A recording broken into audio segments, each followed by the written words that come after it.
Today Francesca is showing us how to make beady pockets. These are beady pockets.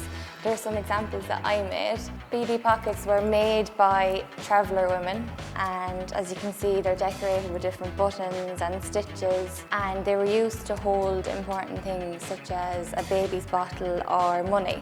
Francesca knows all about the history and tradition about beady pockets. It's really interesting to learn about.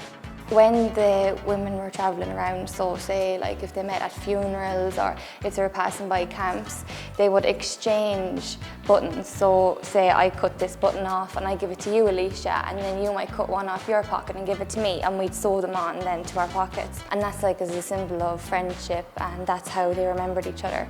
I think it's very important that we don't forget about these, because we do have a lot of these arts and crafts in our culture.